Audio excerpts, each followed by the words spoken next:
Kisah mistis kali ini sebuah kejadian nyata yang dialami oleh salah seorang pelaku yang pernah datang ke tempat pesugihan berupa bank gaib. Nama-nama para pelaku sengaja kami samarkan untuk menjaga citra diri mereka. Berikut pengakuan salah seorang saksi yang berhasil kami tuliskan kembali. Gara-gara melakukan ritual bank gaib itu, anakku mati secara misterius. Nyawanya telah direnggut oleh jin penjamin pinjaman uang gaib tersebut. Saya termasuk salah satu sekelompok orang yang hendak mencari pesugihan dengan cara mencari pinjaman uang ke bank gaib. Lokasinya berada di daerah pesisir Laut Kidul, Jawa Barat. Peristiwa ini terjadi pada akhir 2001 yang lalu. Seperti yang kita ketahui, isu tentang keberadaan bank gaib yang berada di beberapa tempat di Pulau Jawa masih sangat kontroversial ketika itu. Konon, biasanya persekutuan dengan modus bank gaib, yaitu berupa pinjaman uang pada makhluk halus. Dalam informasinya, tidak perlu mengembalikan dan tanpa tumbal dan aman tak melanggar ajaran agama. Tapi ternyata dalam prosesnya ada kesepakatan untuk mengembalikan dalam jangka waktu tertentu. Sebenarnya ada pertentangan batin waktu itu. Tapi desakan ekonomi, saya jadi gelap mata dan tetap melanjutkan kesepakatannya. Tapi tanpa disangka, anakku juga ikut sebagai tumbal. Aku dilahirkan di desa Jatimulyo dari sepasang suami istri yang berprofesi sebagai penjual makanan. Setelah dewasa, aku menikah dengan seorang gadis pilihanku dari desa sebelah kampung halamanku. Gadis itu bernama Mumun. Karena sifat manja yang ditanamkan sejak kecil oleh kedua orang tuaku, akhirnya berakibat buruk pada saat aku sudah berumah tangga. Aku menjadi seorang bisa dikatakan ingin hidup enak, tapi enggan mencari pekerjaan yang layak. Meski pernikahan kami sudah berjalan 2 tahun lebih, namun beberapa usaha yang aku geluti belum membuahkan hasil yang memuaskan. Tak jarang untuk makan sehari-hari saja masih bergantung pada orang tua, hingga suatu ketika istriku hamil dan melahirkan seorang putri yang cantik, sebut saja namanya Meli. Mulanya aku merintis pekerjaan sebagai pengrajin batu bata. Beberapa tahun kemudian usaha itu pun berhenti karena kurang modal. Beberapa kali aku mencoba mencari usaha-usaha yang lain, namun lagi-lagi aku belum juga menemukan pekerjaan yang cocok dengan kepribadianku. Di saat aku sedang kalut dengan keadaan, aku kedatangan seorang teman dari desa lain. Sang teman menawarkan suatu jalan alternatif mencari kekayaan yang terdengar sangat muskil bagiku. Temanku yang sebut saja bernama Solin itu memang tergolong berada di desanya. Kedatangannya ke tempatku karena Solin disuruh oleh seorang perantara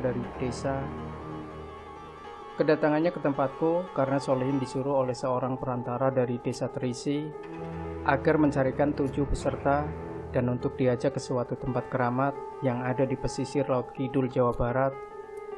Maksudnya tak lain tak bukan adalah untuk melakukan peminjaman uang ke bank gaib. Menurut Solihin, segala kebutuhan mulai dari ongkos dan kendaraan dijamin oleh Abbas, sang perantara tersebut. Aku dan teman-teman cukup membawa KTP dan botol kosong bekas air mineral. Di sana, konon ada sebuah tempat yang dirahasiakan berupa goa untuk meminta pesugihan berupa bank gaib. Terus terang, aku tidak percaya pada cara-cara nyeleneh yang diutarakan temanku itu. Tapi mengingat kondisi keluarga yang memprihatinkan, akhirnya aku turuti saja ajakan mereka, sekedar mencari peruntungan ini, pikirku ketika itu.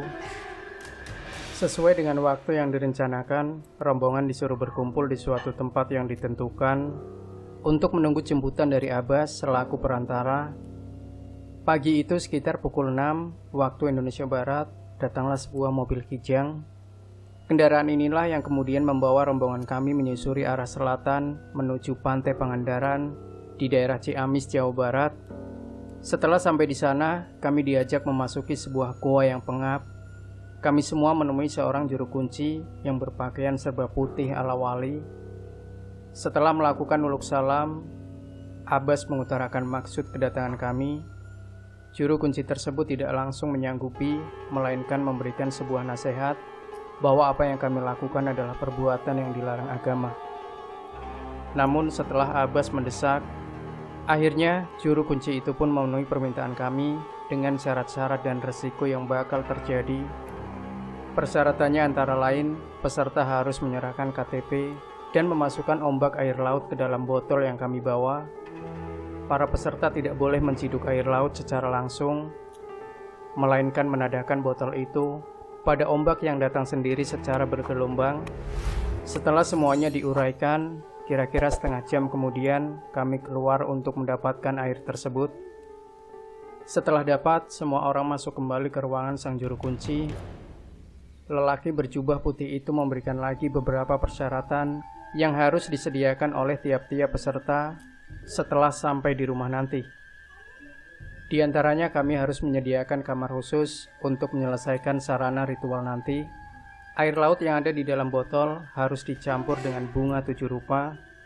Peserta juga harus menyediakan 7 jenis minuman yang berbeda dalam gelas, seperti kopi pahit, kopi manis, teh pahit, teh manis, kopi jahe, air kelapa, dan beberapa sarana ritual lainnya. Semuanya ditutup dengan kain putih. Pelaku juga tidak boleh tertidur pada tengah malam. Di dalam kamar kami harus menunggu makhluk yang akan datang memenuhi hajat bagi tiap peserta. Menurut juru kunci, apapun yang terjadi, para pelaku tidak boleh beranjak dari kamar. Apabila ritual itu gagal, para pelaku siap menanggung resiko yang akan terjadi kelak. Setelah semua persyaratan beres, kami pun pulang kembali ke rumah dan desa masing-masing. Sampai di rumah, aku mempersiapkan segalanya, termasuk kamar khusus untuk acara ritual. Ketika malam semakin larut, aku mulai melakukan ritual itu. Bau kemenyan yang mengepul menyengat di kedua rongga hidungku. Aku masih duduk bersila menahan rasa kantuk yang sedari tadi menggayut di kelopak mataku. Sesaat kemudian, tiba-tiba ruangan kamarku serasa berguncang. Aku merasakan seolah rumahku digoyangkan oleh sesuatu kekuatan yang amat dahsyat. Aku sangat terkejut dan beranjak dari tempat duduk untuk bangkit ke belakang. Setelah itu, entah dari mana datangnya, di depanku tampak asap putih mengepul. Lambat laun asap itu menjelma menjadi sosok makhluk yang mengerikan. Makhluk tinggi besar itu berdiri tepat di depanku. Terlihat jelas rambutnya yang gondrong, dengan taring mencuat di mulutnya. Tubuhnya tampak berwarna belang-belang mirip zebra. Makhluk itu menggeram seraya menyeringai. Dia mendekatku. Mungkin makhluk itu hendak mencekiku. Saat itu juga aku berusaha menghindar diri karena didera rasa takut yang membuncah. Ingin sekali aku berteriak, tapi entah kenapa suaraku tersekat di tenggorokan. Aku terus berusaha menggapai daun pintu untuk keluar. Setelah sampai keluar, aku lari mendekati ruang tamu. Untung saja makhluk itu tidak terus mengejarku. Namun masih kurasakan seakan rumahku terguncang hendak roboh. Tapi anehnya, istri dan anakku tidak terusik sama sekali dengan peristiwa yang kualami. Memang, kejadian itu hanya berlangsung sementara, karena sesaat kemudian keadaan kembali normal. Karena takut, aku pun tertidur di sofa ruang tamu. Akhirnya kunyatakan ritual itu gagal total. Keesokan harinya, aku mendatangi beberapa rumah temanku. Mereka pun mengaku sama mengalami peristiwa semalam. Akhirnya semuanya gagal. Begitu juga Abbas sang perantara. Seminggu setelah kejadian itu, tersiar kabar dari teman-teman bahwa mereka kerap kali diganggu makhluk tinggi besar itu. Makhluk itu datang dan menuntut ganti rugi atas kekecewaannya. Tidak sedikit di antara teman-temanku mengalami kesurupan yang nyaris merenggut nyawanya. Bahkan di antara mereka, banyak yang anak-anaknya mengalami penyakit yang sangat aneh. Untung saja ada orang-orang pintar di desa masing-masing yang segera menangani. 2 hari setelah kabar itu, menjelang maghrib, istriku yang baru pulang dengan anakku dari tempat mertuaku mengalami peristiwa yang selama ini aku takutkan.